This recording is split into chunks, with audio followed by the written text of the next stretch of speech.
Well, I was really excited.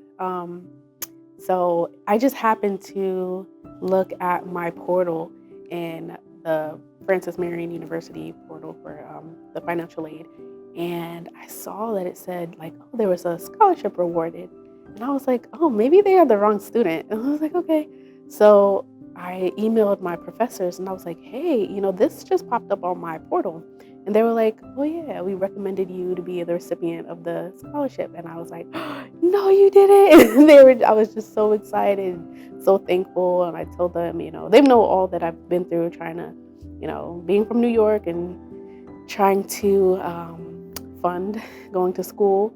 They know all of that I've been through. So it was really a shock, and I was really excited and just really appreciative of all that they did for me. When I received the word that I received the scholarship, I was very surprised and I was grateful. I think the first thing I did was praise God. I got on my knees and I started praying. I said, God, I thank you for this scholarship so I can be able to get my master's and kind of branch out to do what I really want to do. When I found out that I initially received the scholarship, I was very thankful. I immediately told my mother, I told my father, and my entire support system, and they were, of course, proud of me as well. I was also very proud of myself because I have never had such an accomplishment or reached a milestone of such, so it felt like all my academic work has paid off. Receiving this scholarship helped me in a lot of ways. I was able to finish my last semester at Francis Marion University and graduate during the fall semester. After I've received this scholarship, I have been able to put my focus on academics.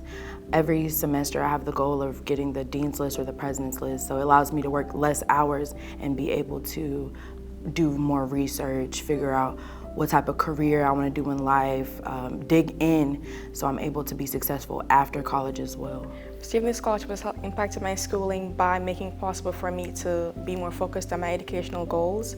I also have been able to meet very great people in this organization as well as networking opportunities, and with my life it's helped me to become more focused in class and less worried about the financial burdens in college.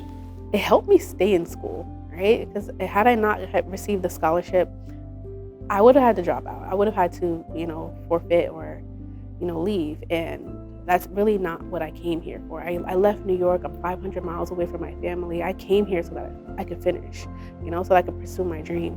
So it helped me not have to make that decision to go back home and, potentially turn my back on something that I was really looking forward to completing.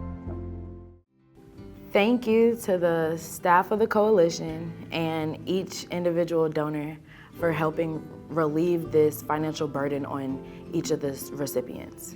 I hope everyone that has received a scholarship is able to give back in the future so we can keep the scholarship going. To Joseph Hayward, thank you very much for making this scholarship possible and for helping, students. And to the African American Coalition, I'd like to thank you guys for always motivating us to do our best. And also thank you for, helping us learn more about our history and ourselves. I want to thank you all for allowing me to receive this scholarship. It has helped me release some of the financial burden that I was experiencing, and that caused me to continue my education here at Francis Marion University. I want to say thank you for giving students the opportunity to complete their dreams. Without you,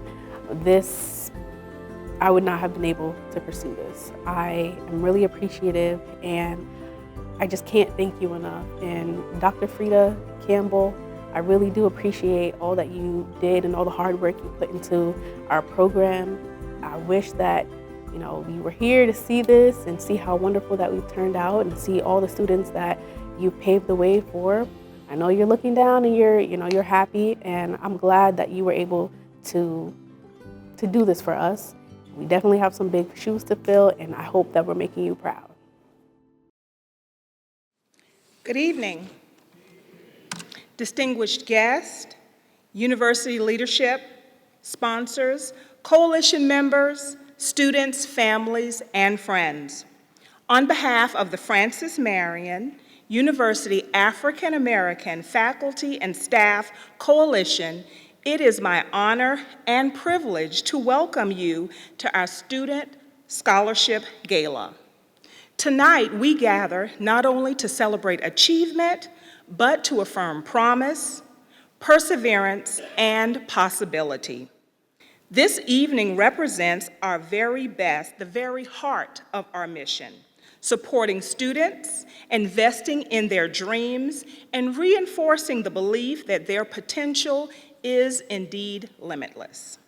Your presence here speaks volumes about your commitment to their success, and for that, we are deeply grateful. Let us pause for a moment of reflection. Source of all wisdom and understanding, we gather with grateful hearts. We give thanks for the gift of learning, for the courage to pursue dreams, and for the community that surrounds and uplifts our students. We honor the many paths represented in this room, different backgrounds, beliefs, and experiences, united by a shared commitment to education, opportunity, and excellence. May this evening remind us of what is possible when generosity meets determination. We ask for continued strength and clarity for our students and the ones that we celebrate tonight. May they be guided by purpose, grounded in integrity, and inspired to use their gifts in service to others. Bless this gathering, the food we shared, the conversations we enjoy, and the vision that moves us toward the future together. With gratitude and hope, we mark this moment. Amen. Now we will have Mrs. Yvonne Davis, a founding member and current advisory board member, to share the occasion. Hello, everyone. Good evening to you all. So join me as we celebrate and just give our own self a round of applause. Thank you, thank you. Now let me do what they asked me to do so I can get invited back, okay? But anyway, the Francis Marion University African American Faculty and Staff Coalition is excited about commemorating 25 years of scholarship support for our students as they pursue their educational goals. This year's theme, Bridging Generations, 25 years of lifting as we climb. Interesting. Reaffirms our enduring dedication to empowering students across multiple generations. The coalition's first named scholarship was awarded in 1999 to honor one other than Dr. Joseph E. Hayward. He's out there. Where are you, Dr. Hayward? But anyway, he's here with us tonight. A former university provost who helped to obtain our charter on February 24, 1995. Since that time, 12 named scholarships have been awarded. The coalition appreciates everyone who has supported us by contributing to our funds through sponsorship or other financial means. True to our motto, together we can, and we are. The coalition is energized as we have experienced ongoing success in championing students and educational goals because of our commitment to excellence and teamwork. We have proven and meaningful partnerships with the university's president, my friend, Dr. L. Fred Carter, and his administration.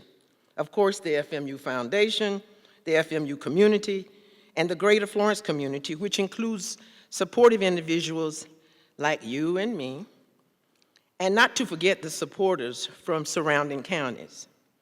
Our students are empowered because of the enduring financial support and encouragement that they receive from all of us.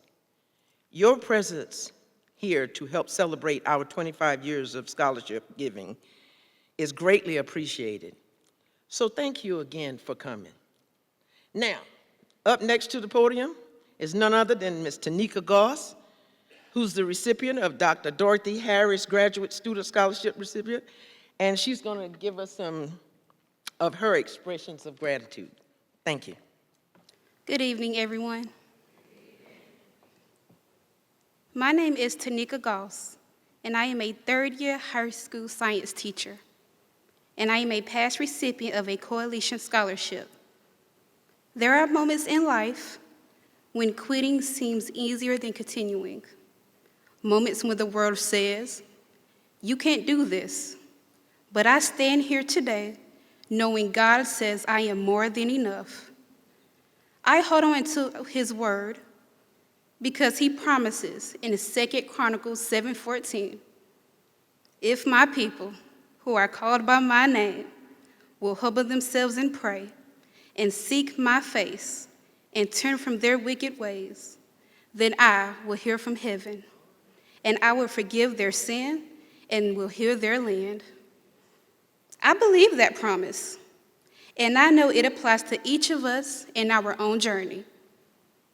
When we humble ourselves, when we pray, and when we trust God's plan, even in our failures, even when the world doubts us, he hears, he guides, and he restores.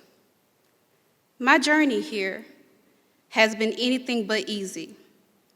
I share my story tonight, not just for students or educators, but for anyone who may feel tired, overlooked, or ready to give up.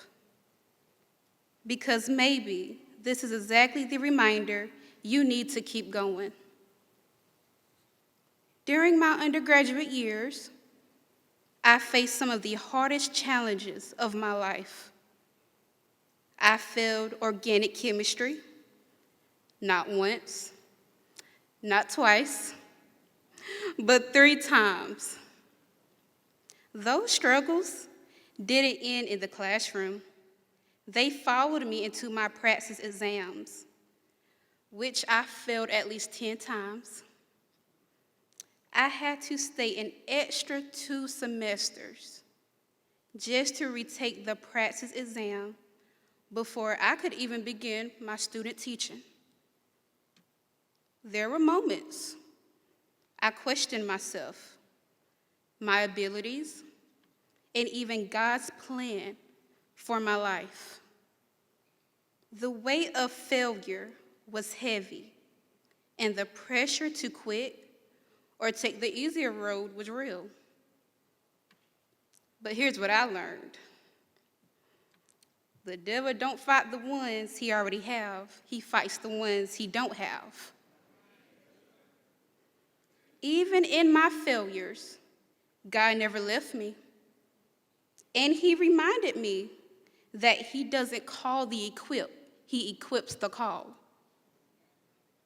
Even when I didn't feel ready, even when I doubted myself, God was preparing me, strengthening me, and giving me everything I needed to fulfill his calling. I prayed. I humbled myself before him. I trusted his plan.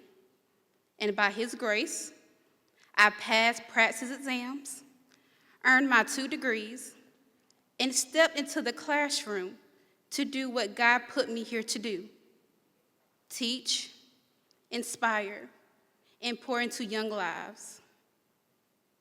I know I speak for all recipients when I say this. Receiving this scholarship from the African American Faculty and Staff Coalition is more than financial support.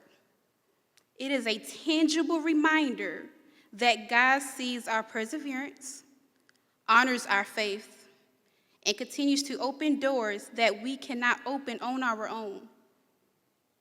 But my dream doesn't stop there. I want to become a professor of education, to mentor, to guide new teachers, and to tell them the truth. No matter how hard it gets, no matter how many times you fail, pray, believe, and trust in God. Keep going, keep standing, keep fighting, because God has your back. So tonight, I stand before you all grateful, inspired, and filled with faith. Grateful that God has kept me, inspired to continue my journey, and ready to help the next generation of teachers know that their calling is real. That even in failure, God is preparing you for a comeback. That even in storms, He is your anchor. And that the devil may try to fight you, but he cannot touch what God already owns. Thank you for this scholarship. Thank you for your support. And thank you for reminding me and all the other recipients that with God, nothing is impossible. Thank you. Indeed, Luke 12:48 tells us that to whom much is given, much is required. And Ms. Tanika is already expressing that. She's been given much and she is giving much. That is indeed encouraging. Now, I would like to announce the names of the 12 scholarships under our care and the students who have received them. To the esteemed honorees whose names grace these scholarships and our deserving recipients, if you are present, please stand so we may acknowledge your outstanding achievement. Mr. Carlton Sellers Endowed Scholarship, awarded to Andrina Hughes. Bishop Donald Jackson Young Gifted and Blessed Scholarship, awarded to Heaven Nelson, Sean McMichael, and Joshua McCoy.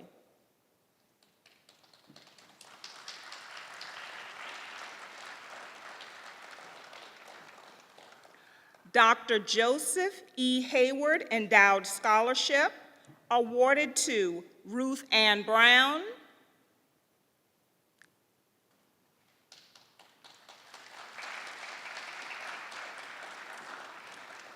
Tigeria English,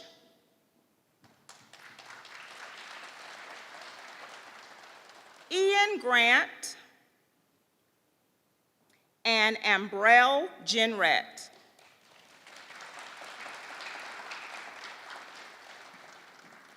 Mr. Stephen C. Sims Bruton Endowed Scholarship, awarded to Alasia Brown.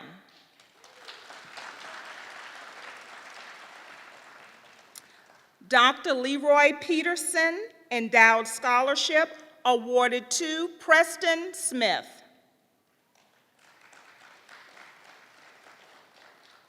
Dr. Linda M. Sullen Endowed Scholarship, awarded to Diamond Kelly.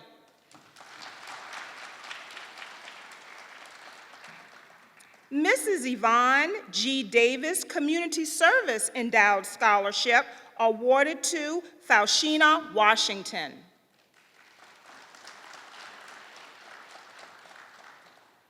Dr. Dorothy M. Harris Graduate Student Scholarship, awarded to Tanika Gauze.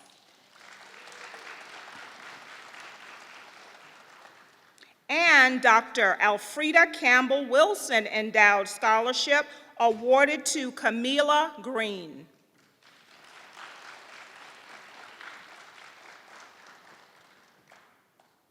Let's take a moment to give another round of applause to our scholarship recipients as well as the honorees who are supporting these scholarships.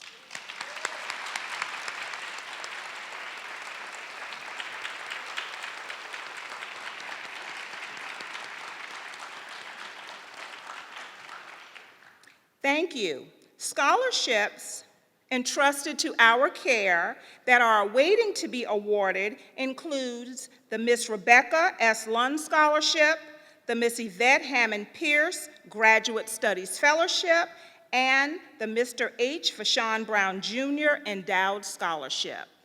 Thank you, recipients. You may be seated.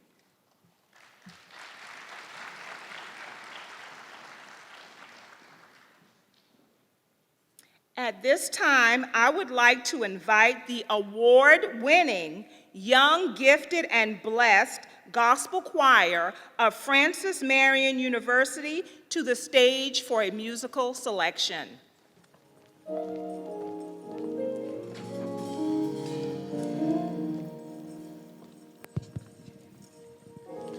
Come on and clap your hands, everybody in the building on tonight. Giving honor to Dr. Carter, giving honor to Mr. Steven Sims. Can we celebrate both of them on tonight? Come on, we can do better than that. Can we celebrate both of them on tonight?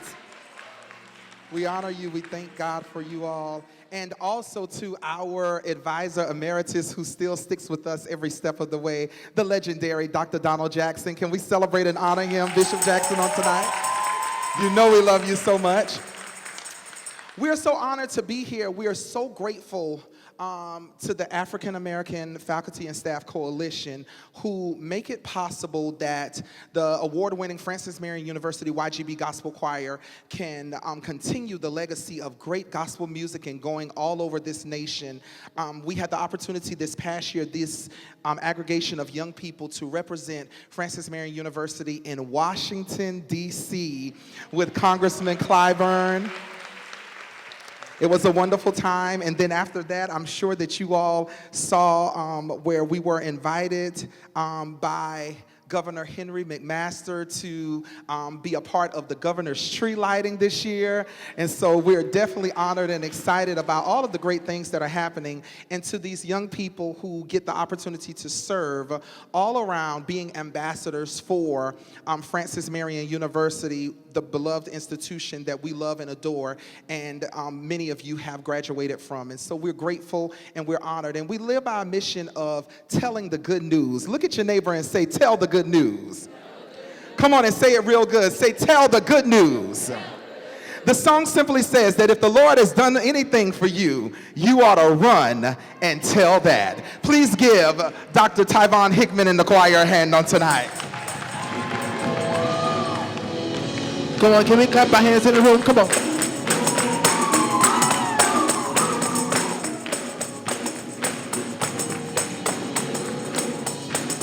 Come on, we invite you to stand up and sing with us. Come on, let me see you clap your hands. Oh, has the Lord done anything for you? Help me say now. Oh, I'm a living witness. My God will see you through. Yes, He will. Oh, He picked me up and turned me around, placed my feet on solid ground. You are. Can I tell you something else? Look at my hands and they were new. Look at my feet and they did too. Oh, you. Come on, let me see you clap your hands. You are to run. Oh, you. Say you are to run. Come on, can I take it from the top one more time? Has the Lord done anything for you? Help me say now you are. Yeah, I'm a living witness. My God will see you through. Yes, He will. Oh, He picked me up and turned me around, placed my feet on solid ground. You are. Yeah. Look at my hands and they look new. Look at my feet and they did too. Oh, you. Say you ought to run. Oh, you. Say you ought to run. Hey, or you ought to run and tell that you ought to run and tell that you ought to run and tell that you ought to run and tell that. Hey, can I tell you about a man from Galilee? He healed the sick, y'all, and He loves me. Can I tell you about a man and what He's done for me? He loosed my shackles, y'all, and he set me free. You ought to run and tell that. You ought to run and tell that. You ought to run and tell that. I want to, can I get one witness? I want to, can I get one witness? I want to, can I get one witness? I want to, can I get one witness? I want to, can I get one witness? I want to, can I get one witness? Hey, come on. You ought to run. You ought to run. You ought to run. You ought to run. Oh, you. Come on, look at your neighbor. You ought to run. Can I tell you what the Lord, He did? Come on and say it. You ought to run. Hey, let me see you. Let me see you clap your head. A time was had at the PAC Thursday night. Run and tell that. Run and tell that. Thank you again, YGB. Now I will ask Elder Tony Lester, Vice President of the Coalition and Assistant Superintendent of Grounds here at Francis Marion University, to come and introduce our keynote speaker for tonight. Tell the Lord thank you. Bishop Michael Anthony Blue. Michael A. Blue was born in North Carolina, but raised from infancy in South Carolina. He served as an award-winning educator in the public school systems of Marion County for 25 years, teaching high school English and gospel chorus. He was my English teacher, y'all, and I had a time. Bishop Blue has been in ministry since 1980, and in 1992, he and his wife, Pastor Melinda Blue, became the founding pastors of the Door of Hope Christian Church in Marion, South Carolina. He was consecrated to the bishopric in 1997 and has presided over the Christian Covenant Fellowship of Ministries, CCFM, a network of leaders and ministries across the United States from 2020 until the present. Additionally, he is the host of the annual conference held at the Florence Civic Center in Florence, South Carolina, with thousands of attendees gathering each year. Bishop Blue has served the community in numerous capacities, including the South Carolina State Board of Education from 2010 to 2013, chair of the Impact Marion County Committee, the chair of the Marion County Long-Term Recovery Group.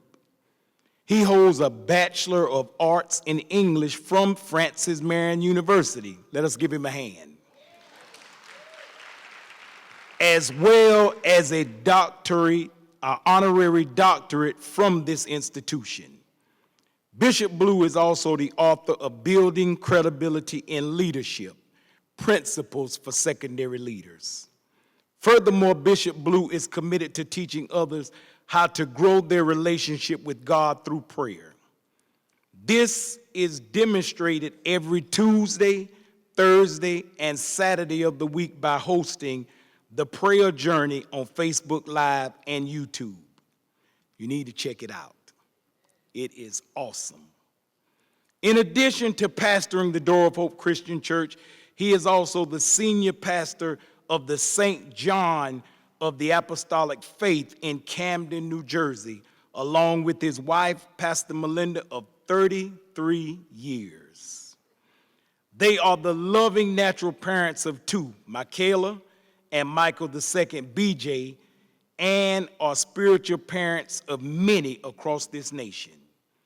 They have devoted themselves to seeing each man, woman, and child achieve his or her highest potential through Jesus Christ, to the glory of God. Bishop Blue's chief desire is to know Christ more intimately and to have him made known fully. It is a paraphrase of his primary life motto, every week to his church family. He is committed to bring pleasure to Christ's heart and fame to his name. At this time, let us receive, and it is truly my honor, my pastor, the senior pastor of the Door of Hope Christian Church, none other than Bishop Michael A. Blue. Good evening, everyone. I had the privilege of presenting a speaker at our conference, and it was 2000, not 2020. I think we lost about 20 years in the introduction, but in that particular conference, I was introducing a speaker, and apparently I did a fairly good job in his estimation. And he said to me, said to the congregation, if I start messing up, I'm gonna call you back to do that introduction again. So if I start messing up, I'm gonna call Brother Lester back and let him give those kind words again. I appreciate Anthony Lester. I did meet him in my classroom back in Marion High School, room 310. Unlike some, he did learn. He really did. he all of them taught me, but there was some that I taught it. But I think he and we exchanged. I'm grateful. If you don't mind, I'm going to hold this so it may make it a little easier for me. I'm grateful for the privilege of being here tonight. I am highly and deeply, profoundly even honored to be a part of this occasion. And I'm going to do my best to share as I do in such a way that you'll be able to focus on what it is that I'm sharing and not on any undue duration. Francis Marion, FMU, is an ever-growing institution, and as I thought about it further, a prolific organism. It's not just an institution, but it's alive. It's an organism. It is evidence, first, of visionary leadership. Therefore, we honor Dr. Fred Carter. We appreciate him so very much.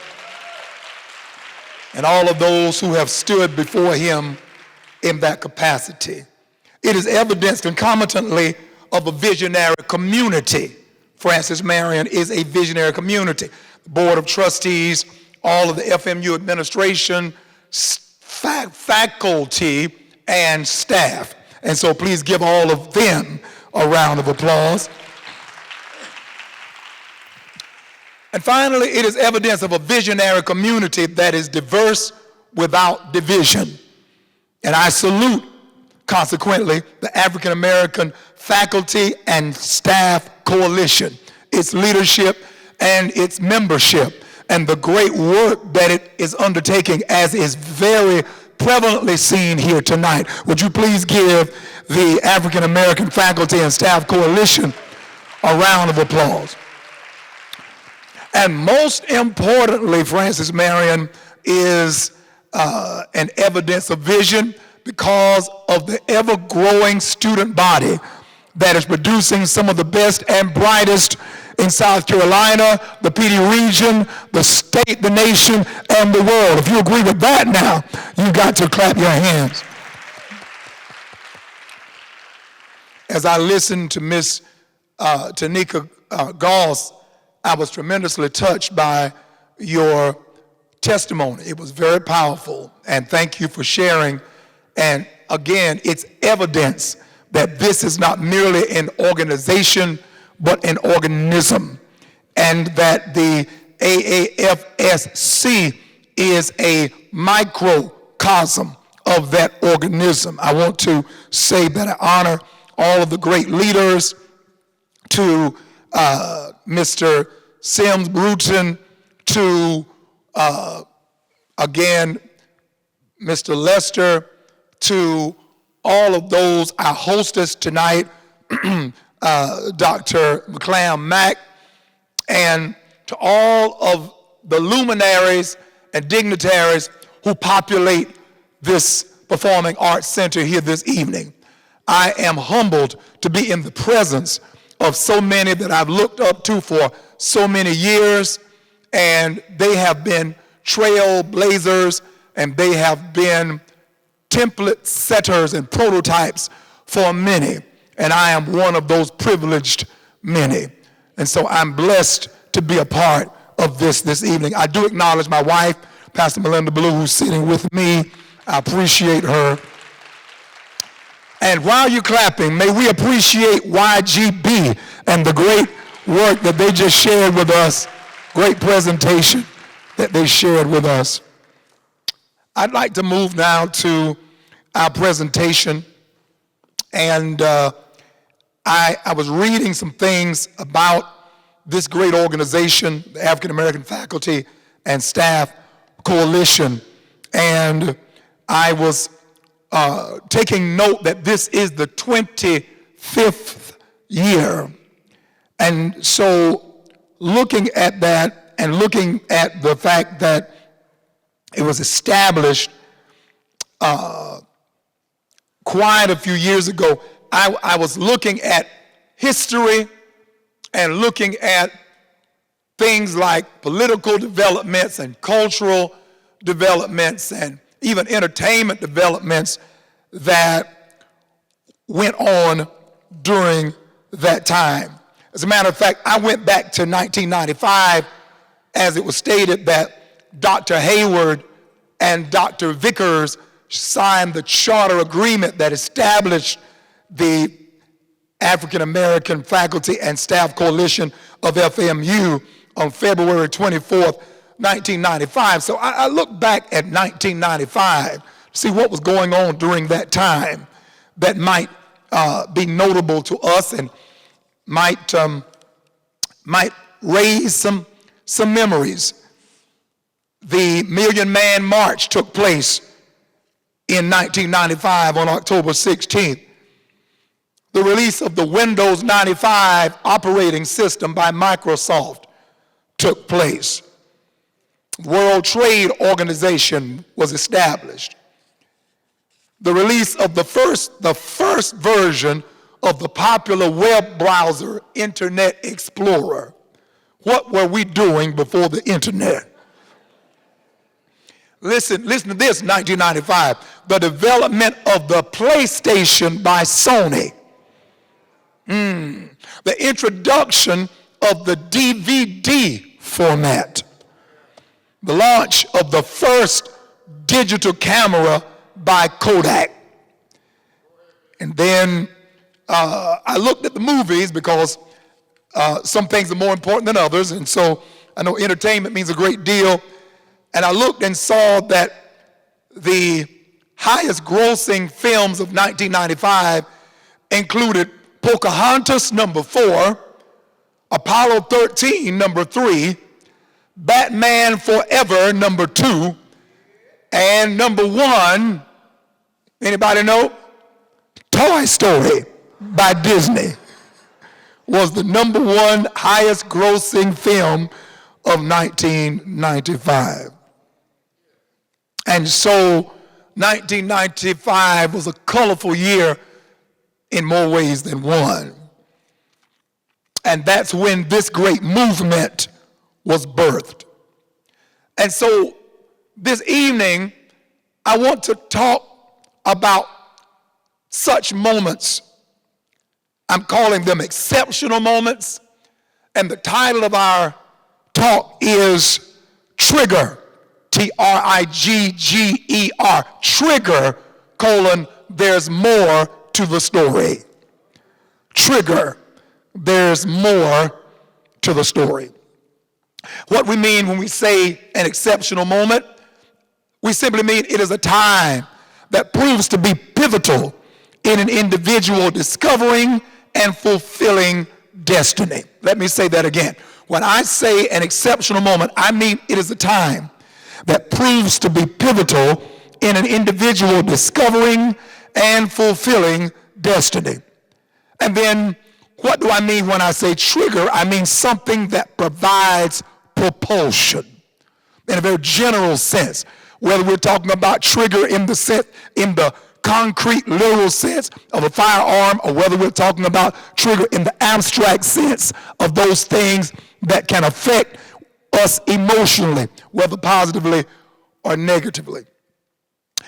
I think that when it comes to the positive, which is what we're referring to tonight, all of us, if we think about it, have been privileged to be a part of some exceptional moment. What we heard about the scholarships are all about this coalition being a part of an exceptional moment for these students.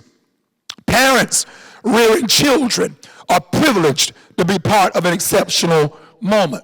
Teachers preparing students are privileged to be a part of an exceptional moment. Coaches preparing athletes are privileged to be a part of an exceptional moment. Yes, pastors preparing disciples are privileged to be part of an exceptional moment. Now, with these moments that I'm describing, no one can presume upon them. No one can presume upon another's moment. We can't demand to be moved back or forward in time. We cannot demand to be geographically located, relocated, and situated to grow up with somebody famous, somebody rich, somebody popular. They had their moments, and neither they nor their parents nor their inner circle necessarily knew what they would become. Moments just come. And all of those that were their support system were privileged to be a part of an exceptional moment, most without knowing until retrospect made it clear. Let me go a little further and give an illustration. President Lincoln gives us verbiage. He said on November 19th, 1863, he said, "The world will little note nor long remember what we say here, but it will never forget what they did here." He's referring to the Battle of Gettysburg, and he's on that battlefield as a part of the dedicatorial service. But what he did not know, ironically, is that though many people would forget what was done there, they would never forget what he said there. Even though he was not the primary speaker that day, about 2+ minutes, but it became an exceptional moment in American history, the moment known as the Gettysburg Address. Another speech, Dr. Martin Luther King Jr.'s I Have a Dream speech at the March on Washington. We know it took place Wednesday, October 28th, 1963, just a little bit before I showed up on the earth. It was based upon a prepared text done by a gentleman named Mr. Clarence B. Jones. He's a speechwriter, and it was actually an amalgamation of ideas from numerous members of the committee that had organized the March on Washington.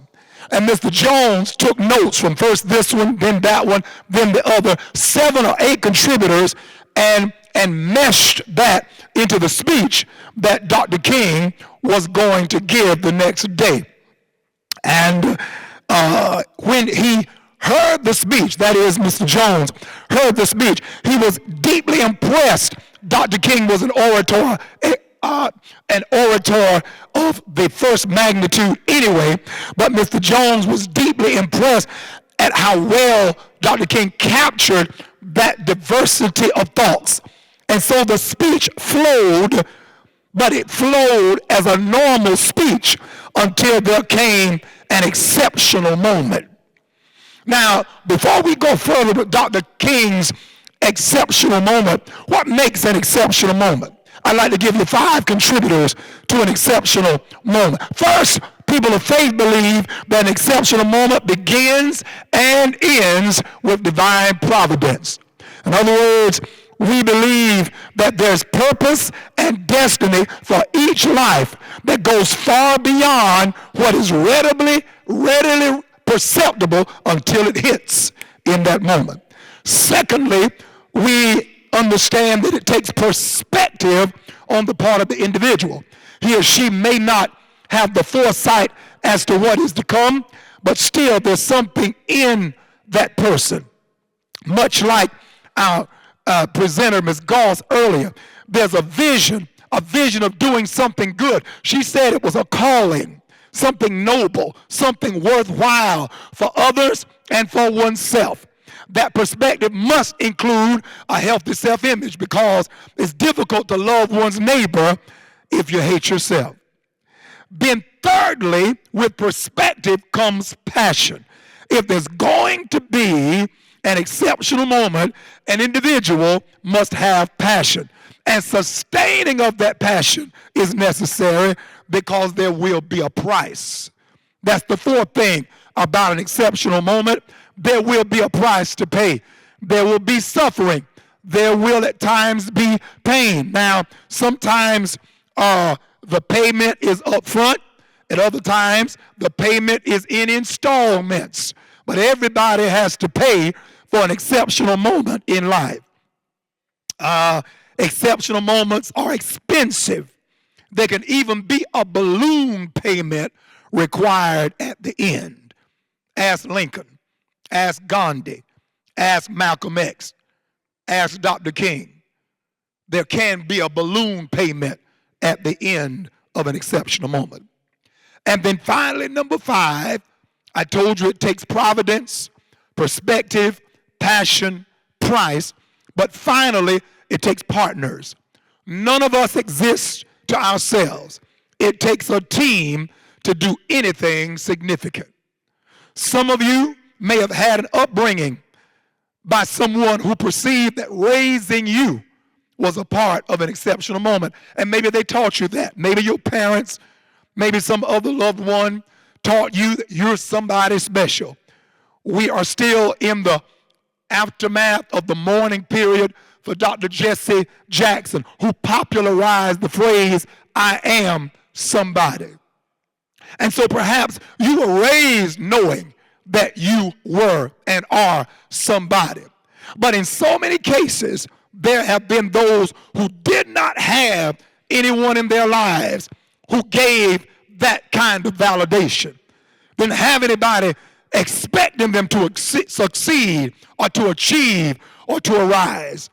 But by the grace that is ours, at some point you had an encounter with somebody who discerned your development, your education, and your training were all a part of an exceptional moment. This coalition exists because Dr. Hayward, Dr. Vickers, and others perceived that the young men and women of this institution and of this community were on the verge of an exceptional moment. If they could just have a little nudge, a little push, a little encouragement, a little validation, a little honor, it could cause them to make it into the manifestation of an exceptional moment. And so when, again, this great Dr. Hayward and Dr. Vickers and the rest of that inaugural group came together and established the Francis Marion University African American Faculty and Staff Coalition on February 24th, 1995. It was indeed an exceptional moment. And I want to tell you that there are people in these 25 years who have been makers and managers of moments. I'm talking about people like Dr. Hayward, people like Mrs. Lund, people like Dr. Durant, Dr. Peterson, Ms. Pierce, Bishop Jackson, and so many others, Ms. Woodbury and Mrs. Pikett, and then others who were a part of my exceptional moment, along with these that I just named, Miss Yvonne Davis, but also people like Dr. Jasper Neal and Dr. Marion Cusack and Dr. Pruitt and Dr. Lee, and so many that had a formative hand upon my life as a would-become educator. All of these were a part of my exceptional moment. And now back to Dr. King. That I have a dream speech that are part of his speech, rather, that was given at the March on Washington.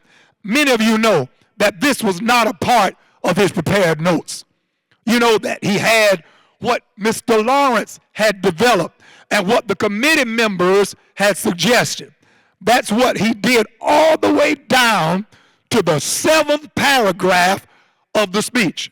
I want to quote Carmine Gallo, who quotes Clarence or references Clarence Jones.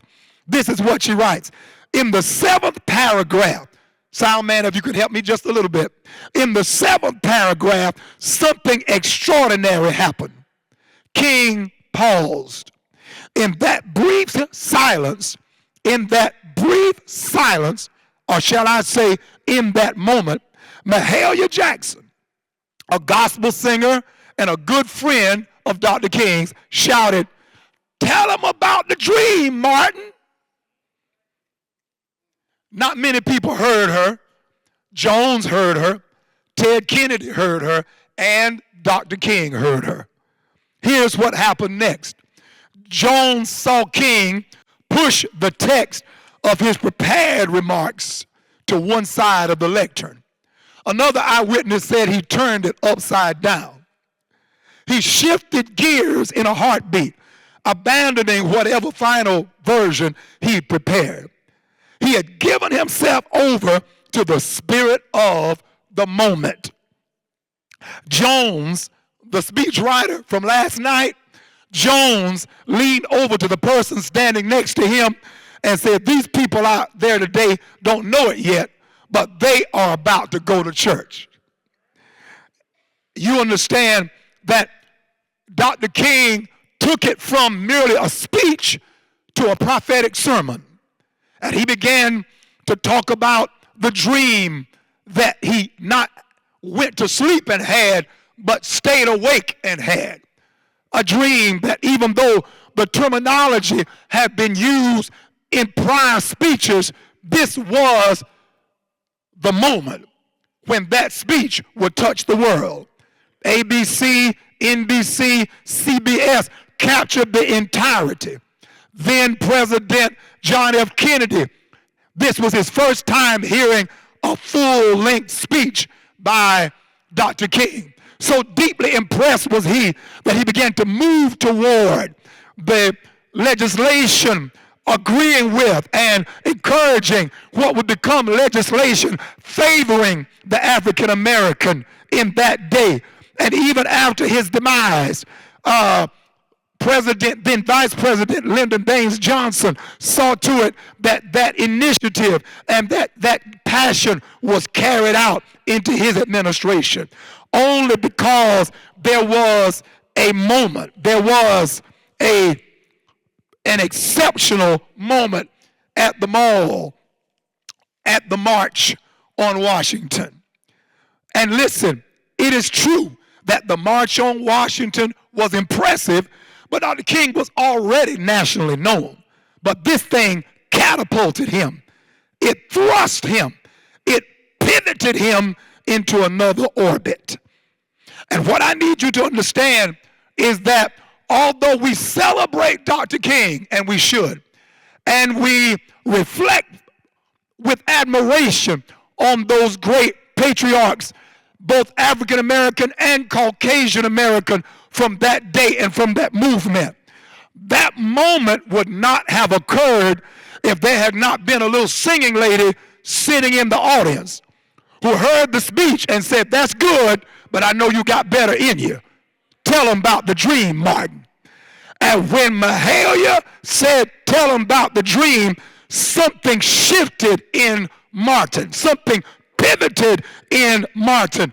And that whole mall of Washington came on fire. And the entire nation and much of the world was electrified in that moment, because there was a speaker, yes. There was a march, yes. There was a huge crowd, yes. But there was a trigger for that exceptional moment. In other words, there was more to the story. We know the speech, but we don't know the story behind the speech. There's more to the story. I came to talk about the fact that when we see these young people in the winter commencement and in the spring commencement, and they're in their gowns and they have their tassels and they have their stoles and they have their mortarboards and they're looking so gentlemanly or so ladylike, and they're smiling and they don't seem to have a care in the world, it would be easy to think that they just coasted in to a place of success. But the reason why there is an African American coalition is because they know there's more to the story.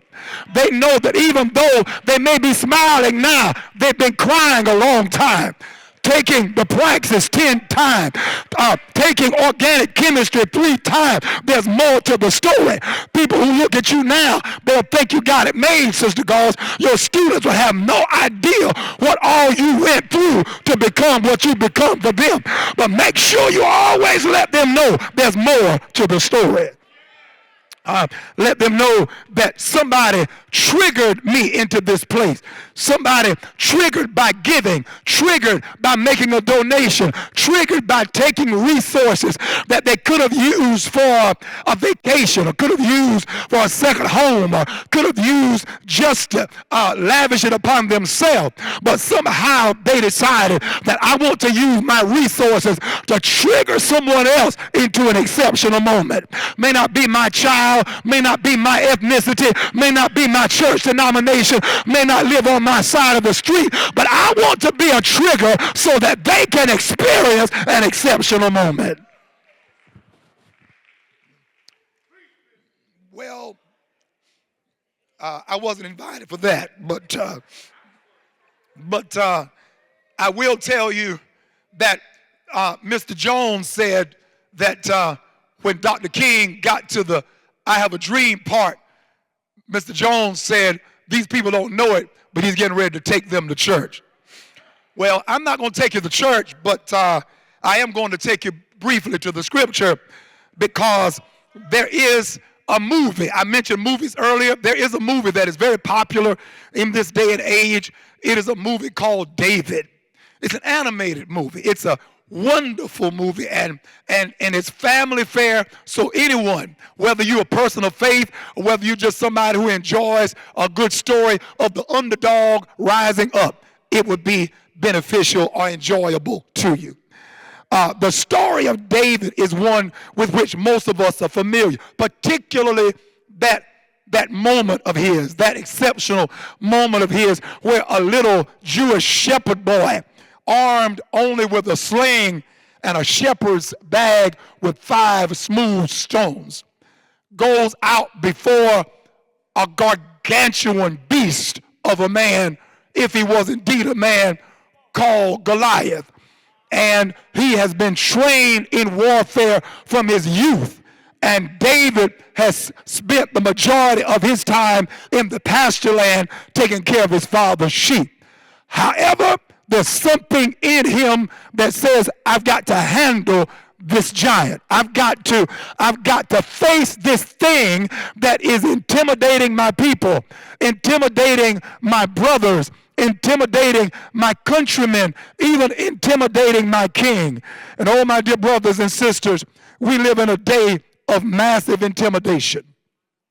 From fentanyl to the abuse of AI. Though AI is a wonderful resource, but those abusive aspects of it, to the wars that we didn't ask for, but that have been placed upon us, and that various ones are debating if it's necessary or if it's not. I'm not here to debate it. I'm simply saying all of this is cause for consternation, concern. We're concerned about what's going to happen to our children, what's going to happen to those who are of the age of being drafted. Will there be conscription reenacted in this hour? And so David rose up because there was trouble facing his nation, trouble facing his countrymen.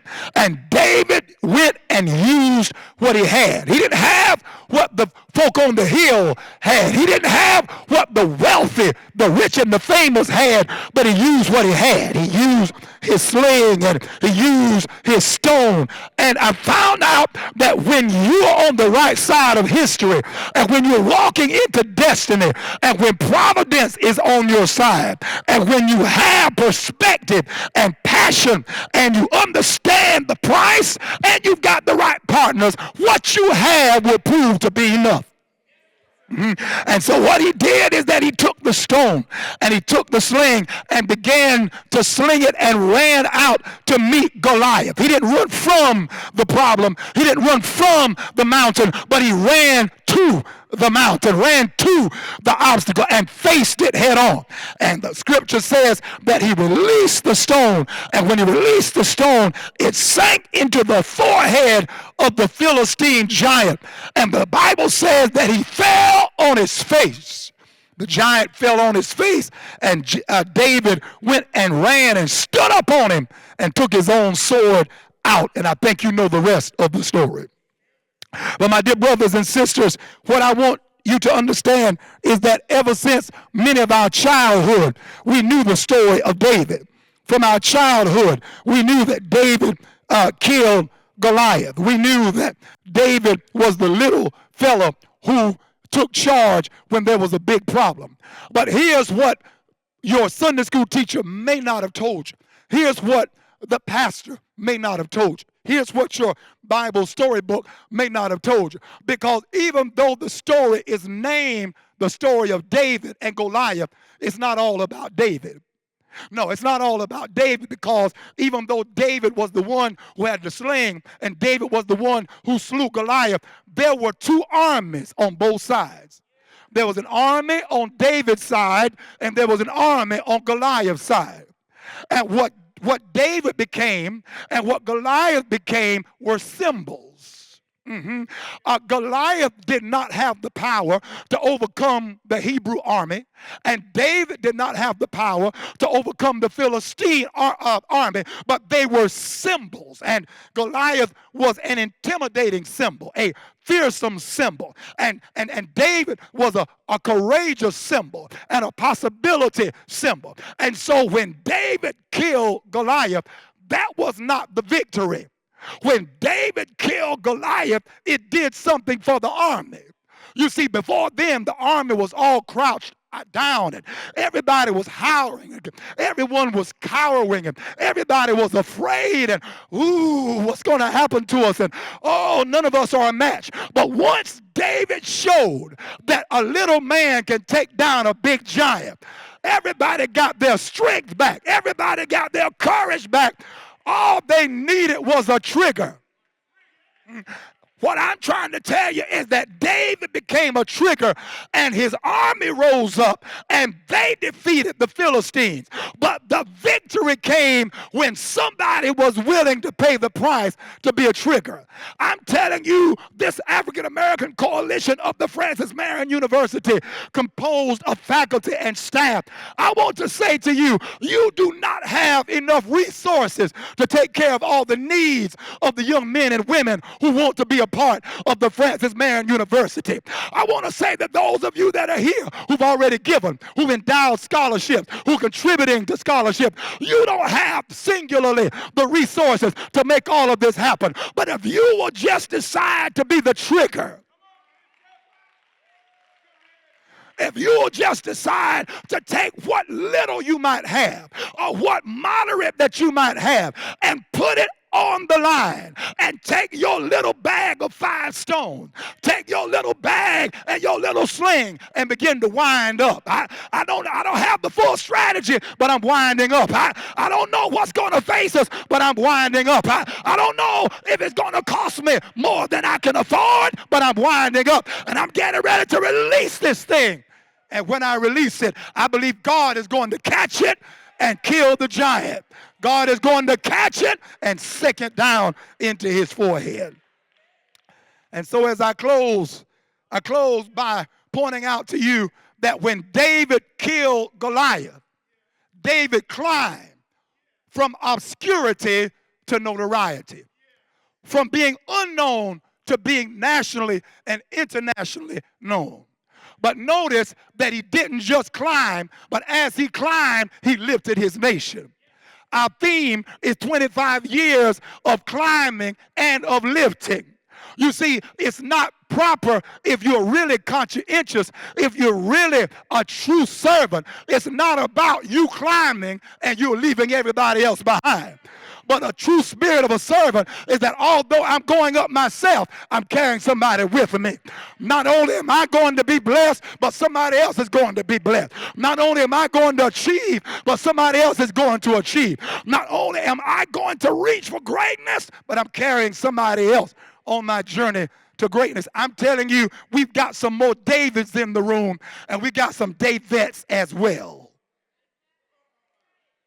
We have some triggers in this room. We're celebrating 25 years of triggering greatness in some who at times, no doubt, didn't realize that they had any greatness within them. I am a product of Francis Marion University. Having graduated in the winter of 1985, I relate to that extra semester not because of that particular set of circumstances, but because I did not decide that I was going to have education as my concentration until a little later, like second semester, sophomore or so. And when I made that decision, practice teaching demanded another full semester. And so as I entered into education, I had the idea, as I told this group the other time that I had the privilege of speaking, that I didn't plan to be a teacher. Not in that sense. I didn't plan to be classroom, chalkboard, overhead projector, that kind of I didn't plan to be that mimeograph machine. I know many of you don't know what in the world. I didn't plan to be a teacher. I saw education as something to fall back on. I saw becoming a teacher because my mama taught me a very bad habit when I was real young called eating. And so I had to do something to support my habit. And so I was going to become an educator just long enough that I could really get established. What I wanted to do was maybe journalism, TV journalism, and I knew that the call to ministry was upon my life and that eventually I would be deeply involved in that. But I found out that by following the trajectory that I didn't even know existed. Somebody quoted scripture earlier, so you probably won't mind me quoting one that says, the steps of a good man are ordered by the Lord. I didn't know that my steps were being ordered. I didn't know that there was destiny. I didn't know that there was purpose, and that instead of falling backward, that what I really was doing was falling forward. Because it was in my profession as an educator that I met the individual who referred me to another individual who wanted a home Bible study in their den. And I didn't have anything else to do on a Thursday evening, and so I was willing to go and share. Only heaven knew that by February of the following year, a church would be established, and that now, 34 years later, the Door of Hope Christian Church exists, and I serve as its pastor. And I never would have met the individuals had I not fallen forward into being an educator. So many other lives, such as the life of a Tony Lester or Anthony Lester, have been impacted by my having been in the classroom. In the classroom, not teaching the gospel, in the classroom teaching Shakespeare, in the classroom teaching Beowulf, in the classroom teaching Hawthorne, in the classroom teaching Mark Twain, but still falling forward into purpose. Because if you teach whatever you teach well, you're not merely teaching to a test. You're teaching integrity and character and self-respect into those young people. We believe that when it comes to the gospel is not just what I say, it's who I am. And so whether I use King James English or not, the impact, the trigger can be made simply by trying to live a life that is above reproach and respectful and responsible among our young people. I've come to tell you that I'm looking out at an audience of triggers, and we are here to celebrate an organization of triggers. African American Faculty and Staff Coalition of Francis Marion University, I salute you. Thank you for continuing to be a trigger for someone, causing them to experience those special moments that I spoke of earlier. You look at them and you see their potential and you bring them forth. I'm reminded, even Francis Marion University itself is a trigger for the PD region of South Carolina. I shudder to think what our region would be without a Francis Marion. I remember this as I close, and I salute educators with this, because above all else, Francis Marion is a system that educates, that empowers.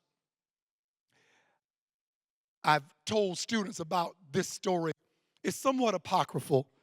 It's not really documented, but somewhere in the 14th or the 15th century, there was a widely renowned sculptor and painter,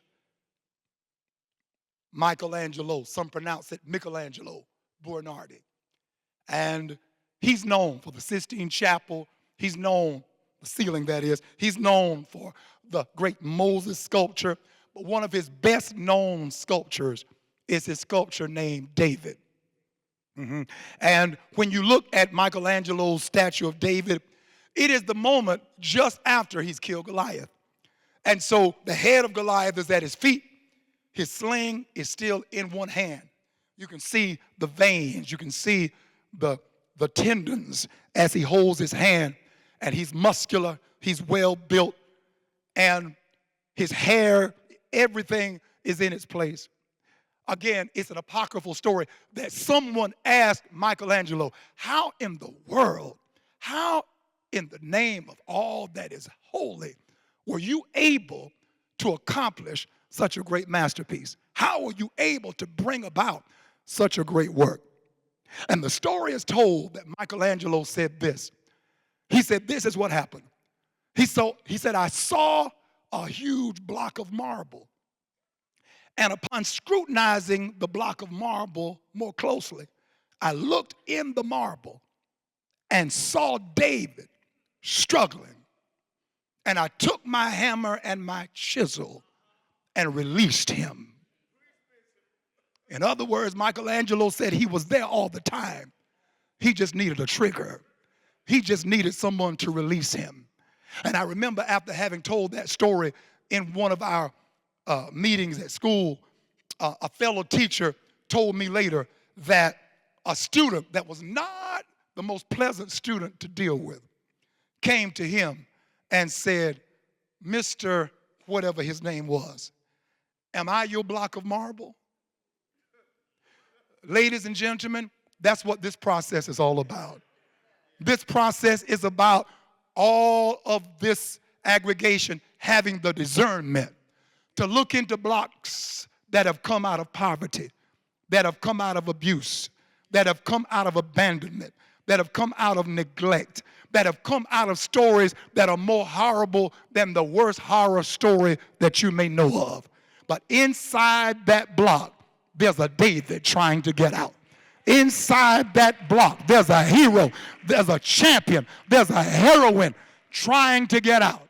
And you become the triggering influence who takes the chisel of your generosity and releases that individual. And for that, I say thank you, and may God bless you.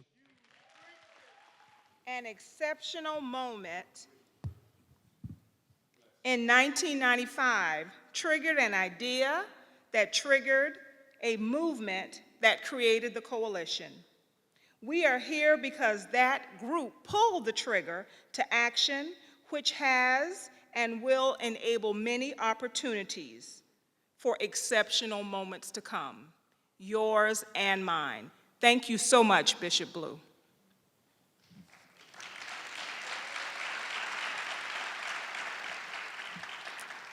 Now I will ask Ms. Tawana Shannon, Secretary of the Coalition and Administrative Assistant in Facilities, to present our Diversity Award. Good evening. The African American Faculty and Staff Coalition Diversity Award recognizes individuals whose work demonstrates a strong commitment to promoting cultural competence, belonging, access, and opportunity within our campus community. Before introducing this year's recipient, we would like to acknowledge those who have previously received this distinguished honor. Each of these individuals has made meaningful contributions to strengthening and enriching the Francis Marion University community.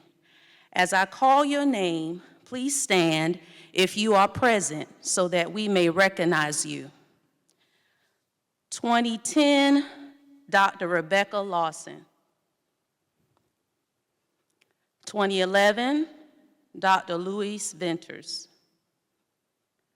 2012, Ms. Angela Crossland. 2013, Dr. Rhonda M. Brogdon. 2014, Ms. Yvonne Davis.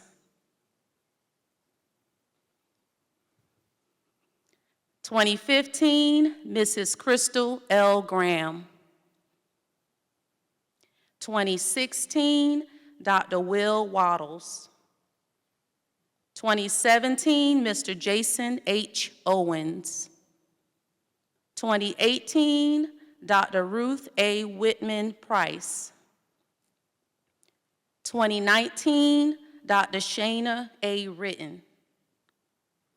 2020, Dr. Erica James. 2021, Dr. Daniel Braz. 2022, Mrs. Latasha Brand Ford. 2023, Dr. Charlene Wages. 2024, Dr. Christopher Barton. 2025, Dr. Kylie Molinari. Please join me in thanking these past recipients for their leadership, dedication, and lasting contributions to our campus.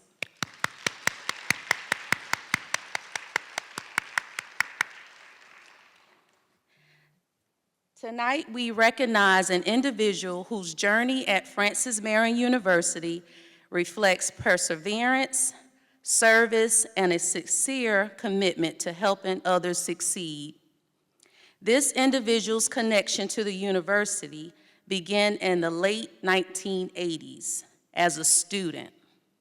While balancing full-time employment and family responsibilities, she earned both a bachelor's degree and a Master of Business Administration from Francis Marion University. Her professional career at FMU began in the university mailroom, where she served the campus community with care and dedication. Over the course of more than 25 years, she has advanced through several key roles across the university. Each position has provided a broader perspective on the needs and experiences of students, faculty, and staff. These experiences have shaped a leadership approach grounded in fairness, empathy, and integrity. As a former student, non-traditional learner, and working parent, she understands the challenges many students face and remains deeply committed to ensuring that every student can succeed. In her current role, one of the most rewarding parts of her work is supporting the many faculty, staff, and students she encounters each day. From the nervous first-year student learning to adjust to college life to the graduating senior preparing to step into the next chapter of her journey. She approaches every interaction with patience, compassion, and a strong commitment to service. For her, the greatest measure of success is not found in the positions she held, but in the people she has been able to support along the way. She believes that simple acts of kindness, encouragement, and service can have a lasting impact. Through her leadership and authentic care for others, she continues to strengthen and uplift the FMU community, creating a legacy defined not only by achievement, but by the many lives she has positively influenced. In addition to her professional responsibilities, she has contributed to strengthening our campus community through active involvement with the African American Faculty and Staff Coalition, helping to promote inclusive dialogue and collaboration across the university. Her service on the Staff Advisory Committee further reflects her commitment to fairness, cooperation, and solutions that benefit the entire university community. Through decades of service, ethical leadership, and a genuine dedication to inclusion and opportunity, she has made a meaningful and lasting impact on Francis Marion University. Please join me in congratulating University Registrar and a proud founding member of the African American Faculty and Staff Coalition, Mrs. Anne Marie Williams, the recipient of this year's Francis Marion University African American Faculty and Staff Coalition Diversity Award. Good evening, everyone. Thank you so much for this prestigious award. I'd like to thank the Coalition for recognizing me with this honor. I'd also like to acknowledge the Francis Marion community. What an outstanding group of people to work with, from administration to faculty to staff, and most of all, to students. Congratulations to the 2026 scholarship recipients. When I was notified of being the recipient of this award, I was both elated and in shock. I immediately went to the webpage again to review the list of past recipients. As I looked through those names, I recognized each one and realized that at some point in my career, I had either communicated or worked with them in one capacity or another. The same could be said for each named scholarship of the Coalition.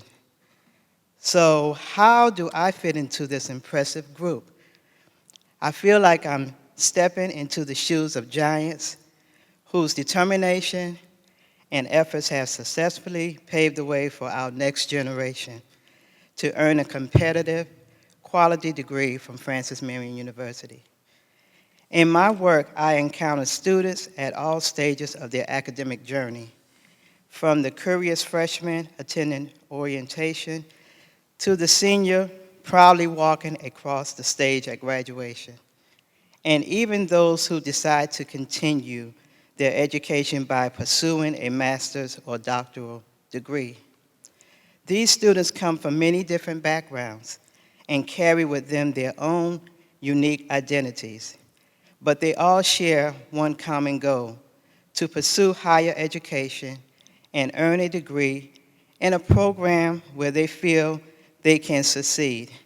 I have enjoyed meeting students from small towns across South Carolina, from major cities across the United States, and even from international countries located miles away from here. These experiences have shaped what cultural competence means to me. Cultural competence is more than simply recognizing differences. It is the willingness to listen, to learn, and to respect the lived experiences of others. It means creating spaces where students feel seen, valued, and understood. When we take the time to appreciate the richness of each person's background, we create an environment where learning becomes deeper and connections become stronger. Institutional belonging, to me, means that every student who steps onto our campus should feel that they have a place here. It means that they are not just visiting our institution, but that they belong to it. Belonging is when a student can walk into a classroom, an office, or a campus event and feel welcome, supported, and confident that their voice matters. When students feel that sense of belonging, they are empowered to pursue their goals with courage and determination. Access and opportunity go hand in hand. Access means opening doors, ensuring that students, regardless of where they come from, have the ability to pursue education and resources that help them grow. Opportunity means what happens once those doors are open.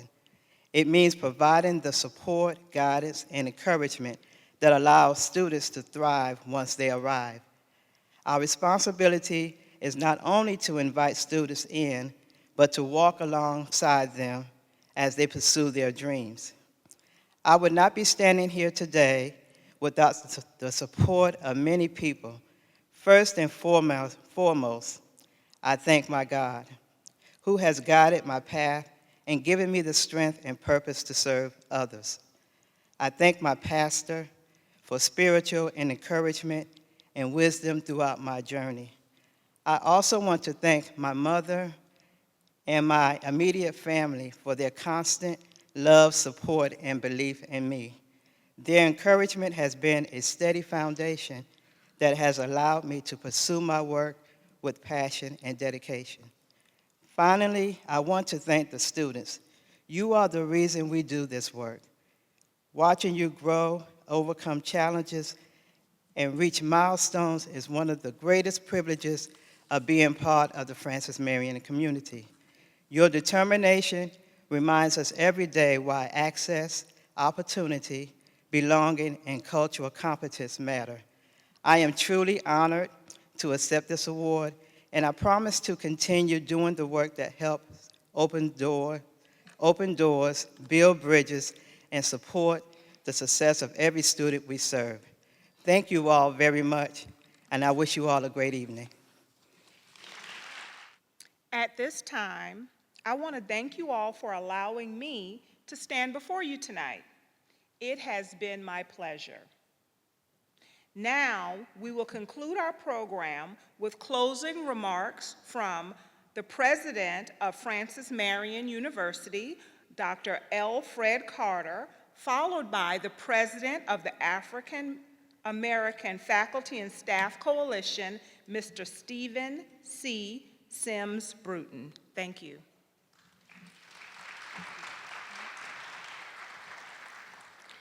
So before I begin my remarks this evening, let me just deal with one or two housekeeping issues. Since I'm the next to last speaker, and since the last speaker isn't going to acknowledge his own contributions, I just want to recognize what a great year Stephen has had as president of the coalition. He's done it all this year. And tonight may be the pinnacle of the year. I will tell you, in 25 years of attending this event, this has been one of the finest galas the coalition has ever had. And that's due to all of you, but it's also due to Stephen's leadership. We're proud of you, my friend.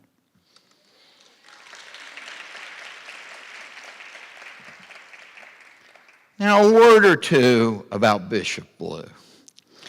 You know, it's always a pleasure to welcome him. It's always a delight to hear him speak.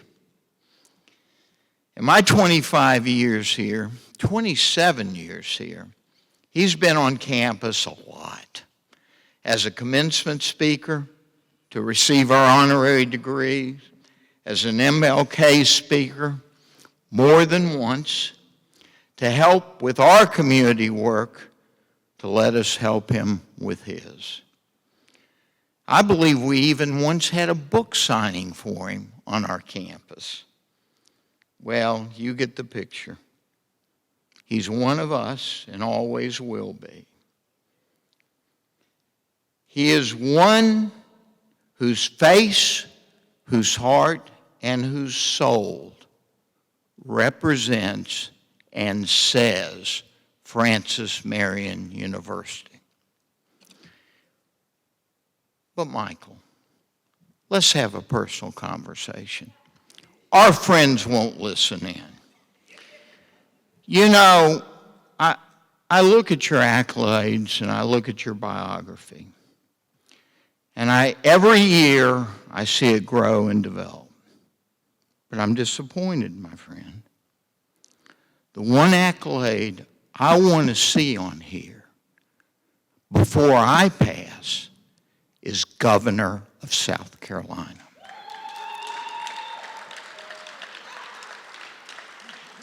I didn't hear that.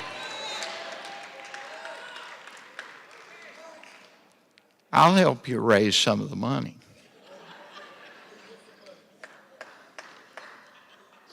So every year since I've assumed the presidency, you have graciously invited me to speak at this event. And every year I discuss some of the activities that we'll try to do together during the next year.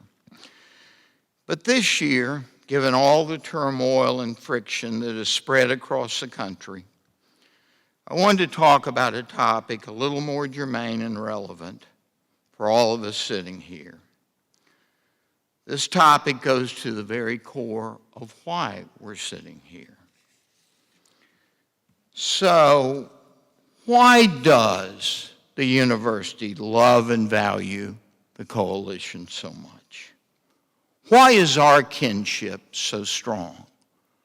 Why is it that no other university in South Carolina has a coalition except Francis Marion University?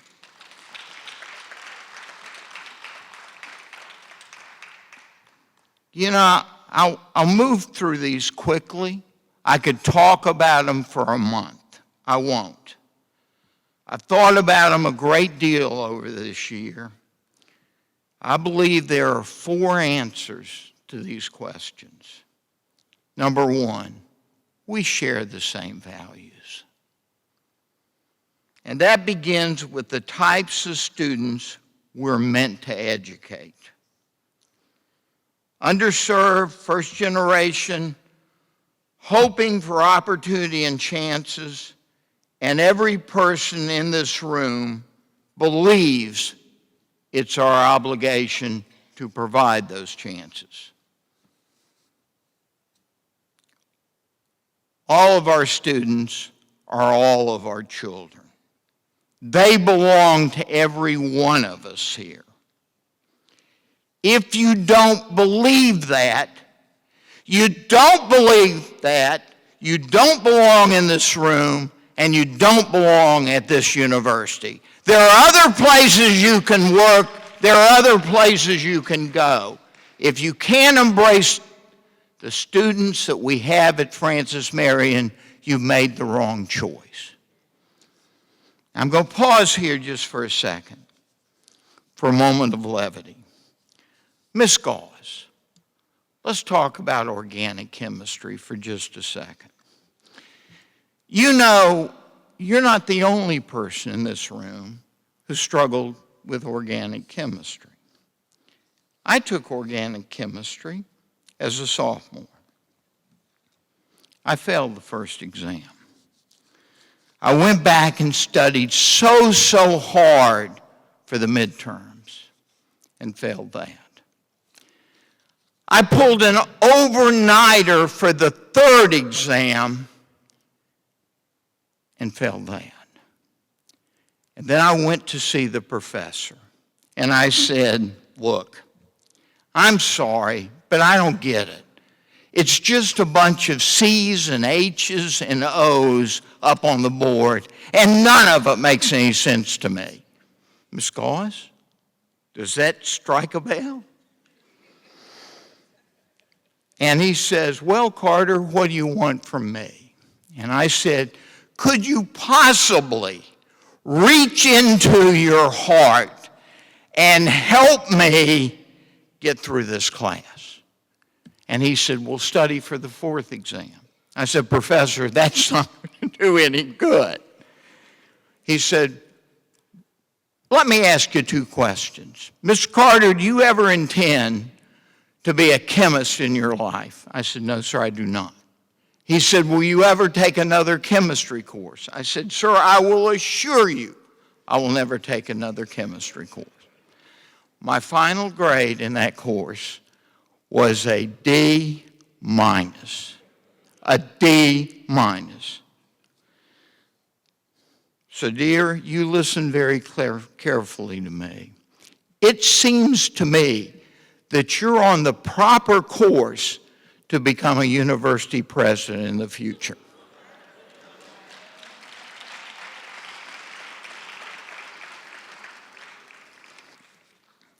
The second reason for our kinship. The coalition provides the university with our very best faculty and staff. Look around you. Listen to the names that were spoken tonight. Let me talk about organic chemistry for just a second. You know, if I had taken that course from Pete Peterson, I might not have passed it, but I would have had a lot more fun in it, okay? We have a remarkable group of faculty and staff within this coalition. Most of you grew up in the PD. Most of our faculty didn't.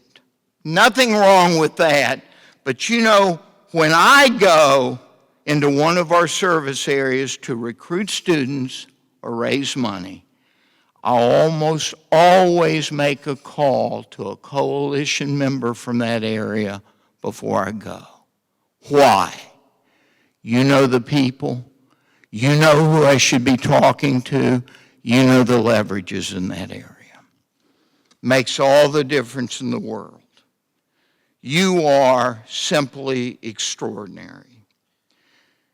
You've earned your way here at Francis Marion, and you've earned a voice in every conversation we have at this university. Never forget that. And never let any future administration take that voice away from you. You hear me? Okay.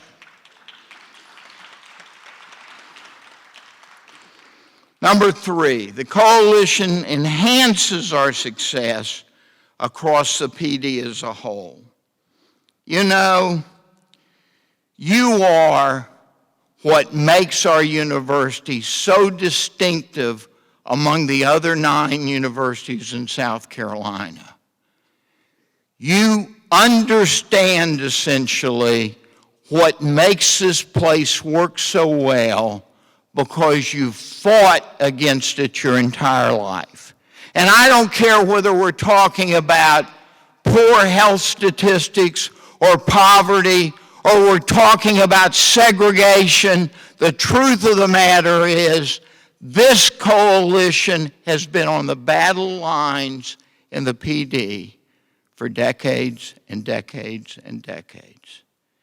And now many of the victories this university sees, and thank you, Bishop Blue, for acknowledging those, comes as a result of those things you've allowed us to accomplish. We don't forget that, neither should you. And finally, 4, the diversity, equity, and inclusion which the coalition provides and which makes this university so unique also makes it a very comfortable and loving place to work. You know, I'll tell you, I don't understand how diversity became a bad word in our society. Well, I do, and so do you. We won't talk about tonight, but anybody who wants to come by my office, I'll shut the door and give you an earful as to how that happened and how we better never let it ever happen again.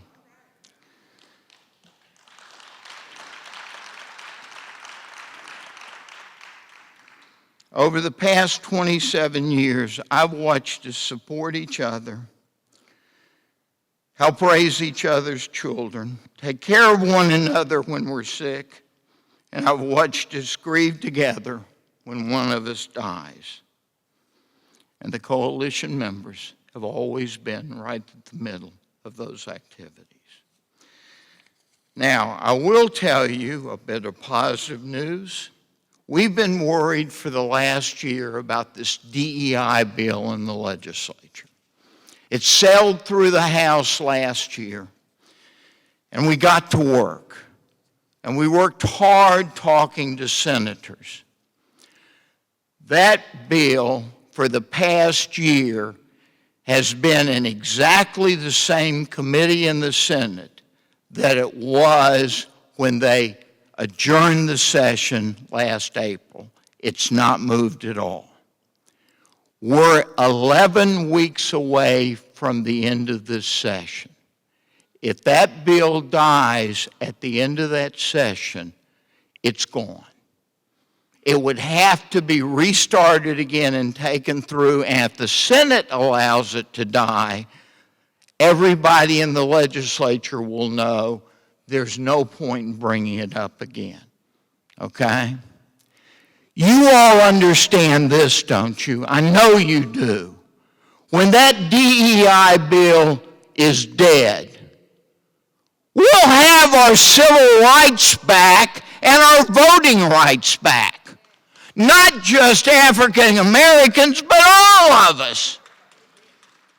We've been threatened with an enormous negative power taken against us by threatening what could occur if we became too loud or too noisy or too active. Well, this year, we were all three. And look what happened. We're going to beat that damn bill, and we're going to get out of this year, and we're not going to worry about it again. Look, I want each of you to know personally how much you're loved by the university, too. This place wouldn't be the same without you, and neither would any of us. Now, just a second, let me talk briefly about those things we'll try to do together next year, okay? First of all, we will endow a scholarship next year, the university and the foundation, in the name of the coalition, in honor of Latasha Brand Ford.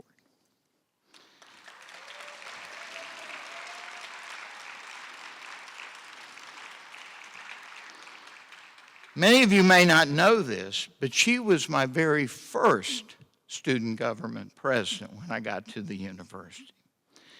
And might I say, it doesn't seem to me like she's aged a single year since then. We'll take a summer trip this summer, the coalition members will. Where I'd like for you to go is San Augustine, Florida. And there's a reason for that. San Augustine is one of the most multicultural cities in the country. And there's another reason.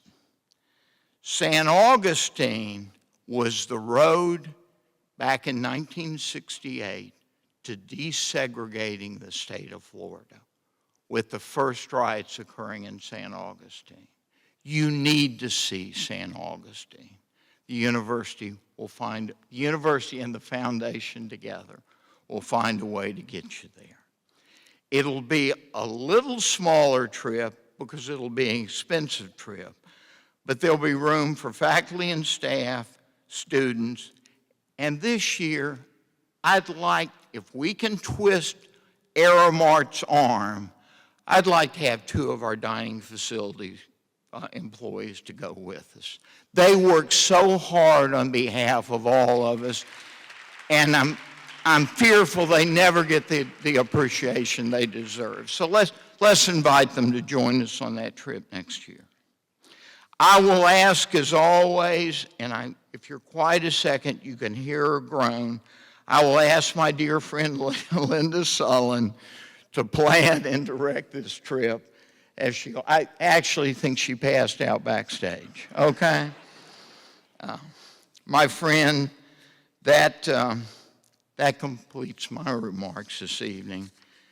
I just want you to know that if you could have my job for a single day, you would appreciate every single one of you and the contributions you bring to the university. I don't know that I've ever worked with a finer group of people than the people sitting in this room tonight. And every night, I thank God for that. Thank you. All right, all right, all right. What an evening. Good evening, everyone. I am Stephen C. Sims Bruton, the head of Access Services, librarian, and associate professor in the Rogers Library, and I currently serve as president of the coalition. If you give me a few moments, I will do my due diligence. To begin, on behalf of the coalition, I want to sincerely thank each of you for being here tonight. Your presence made this evening not only special, but truly meaningful. Tonight was a momentous occasion for us because we gathered to acknowledge and celebrate our scholarship recipients, their achievements, their promise, and the tremendous potential they represent. They are a fundamental reason we do this work, and we could not have done this without each of you.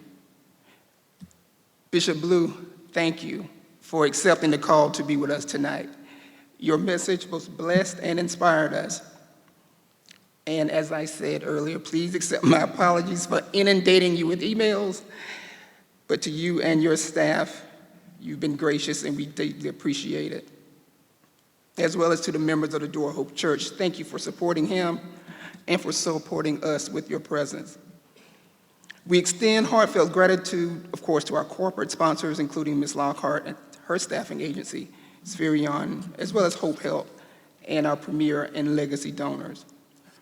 It is your generosity that sustains our mission and directly impacts the lives of deserving students. To the officers of the coalition, our advisory board that I work very hard, to the members, thank you for your tireless commitment and faithful service.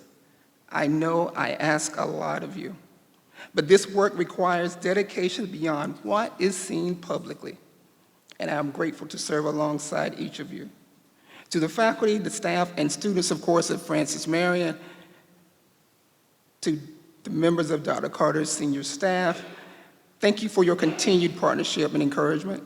Your support strengthens our efforts and affirms the importance of this work. Got to say a special thank you to our Office of Communication, Anna, and your outstanding staff. Your creativity and attention to detail ensures that our story is told with excellence. From promotional materials tonight, the program and its coverage, you help amplify our mission and extend our impact far beyond this room. I would also like to extend special appreciation, of course, to Bud here at the PAC and his staff. Thank you for your professionalism, your preparation, and your attention you put in making sure everything runs smoothly. Your behind-the-scenes work plays a vital role in the success of an evening like this, and we are truly grateful. I have to say thank you to Aramark, Jen, and the entire catering team. 2 members of your staff I will call angels tonight because they did not want to be named, but those 2 individuals took it upon themselves without request or instruction to sponsor 16 students for tonight's event. They took it upon themselves to do that, y'all. 16. And I thank my 2 angels for that. To our university president, Dr. L. Fred Carter, words truly cannot express our deepest gratitude for your leadership, your encouragement, and your unwavering support over these past 25 years. Under your counsel, this partnership has grown into something truly special, one that is solidified and unmatched across the state. We are better because of your leadership. Thank you, Dr. Carter. And finally, Ms. Folly Carter, the First Lady of FMU, thank you. You are the quiet force behind so much of our success. You graciously opened your own home to us at the beginning of our journey, time and again. You have stayed with us since. Over these 25 years, you have generously shared your time and expertise to ensure that every reception reflects quality and care. Mrs. Carter, your fingerprints are on so many of our finest moments. So, Mrs. Carter, if you would, please join me as I say, on behalf of the African American Faculty and Staff Coalition, it is our honor to present to you this evening this bouquet of flowers that you so richly deserve, along with, of course, a gift card to Victor. You both deserve a meal. But we want to thank you, and this is just a small token of our immense appreciation.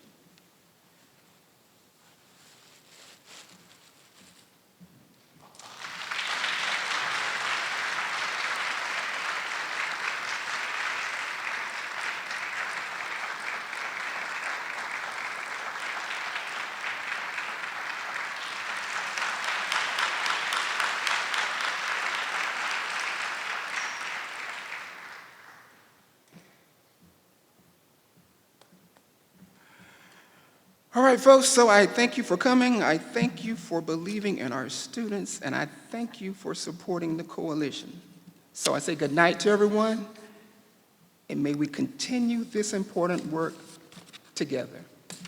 Drive safe.